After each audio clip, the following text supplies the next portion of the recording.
തങ്ങൾ പറഞ്ഞു കൊടുത്ത സൂറത്ത് എന്നറിയോ? എന്റെ ശബ്ദം ശ്രവിക്കുന്ന ഉമ്മമാരെ, നിങ്ങൾ ഇന്ന് മുതൽ ഈ സൂറത്ത് പതിവാക്കി ഉറങ്ങാൻ വേണ്ടി വരുമ്പോൾ ഒളുവൊക്കെ ചെയ്ത് ആയത്തുൽ കുർസിയും ഇഖ്ലാസും അബദത്തിനും ഫാത്തിഹയൊക്കെ ഓതി ദിക്റുകളും ഉറക്കത്തിന്റെ ദുആയും മര്യാദകളൊക്കെ പാലിച്ച് കിടക്കുന്നതിന് മുമ്പ് ഈ സൂറത്ത്, ഏതാണ് ആ സൂറത്ത്? ബിസ്മില്ലാഹിർ റഹ്മാനിർ റഹീം. അൽഹാകുമുത് തകാസുർ ഹത്താ സുർതുമുൽ മഖാബിർ കല്ലാ സൗഫ തഅലമൂൻ സുമ്മ കല്ലാ സൗഫ തഅലമൂൻ കല്ലാ ലൗ തഅലമൂന ഇൽമൽ യഖീൻ ലതറവുന്നൽ ജഹീം സുമ്മ ലതറവുന്നഹാ ഐനൽ യഖീൻ സുമ്മ ലതുസ്അലുന്ന യൗമഇദിൻ അനിൻ നഈം. സൂറത്തുൽ തകാസുർ ചെറിയ സൂറത്താണ്. അള്ളാഹുവിന്റെ റസൂലിനോട് ഉമർ തങ്ങൾ ചോദിച്ചു, നബിയെ, ഒരുപാട് അത്ഭുതത്തിന്റെ ആയത്തുകളും സൂറത്തുകളുള്ള ഖുർആനാ. ഈ ഖുർആനിലെ ഈ ആയത്തിന് പ്രതിഫലം കിട്ടാൻ കാര്യം എന്താ?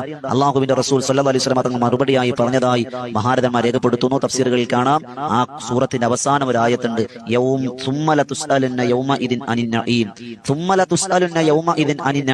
നിനക്ക് നൽകിയ മുഴുവൻ അനുഗ്രഹങ്ങളെ പറ്റിയും നാളെ അള്ളാഹുവിന്റെ കോടതിയിൽ ചോദ്യം ചെയ്യപ്പെടുമെന്ന് പരിശുദ്ധമായ ഖുർആൻ. ആ ചോദ്യം ചെയ്യുന്ന കാര്യമുണ്ടല്ലോ, ആ ഒരു ആയത്തുണ്ടല്ലോ, അതിൽ അണ്ടക്കടാകത്തം മുഴുവനും ഉൾക്കൊള്ളിച്ചിരിക്കുന്ന ആയത്താണ് എന്ന് അള്ളാഹുവിന്റെ റസൂൽ സ്വല്ലല്ലാഹു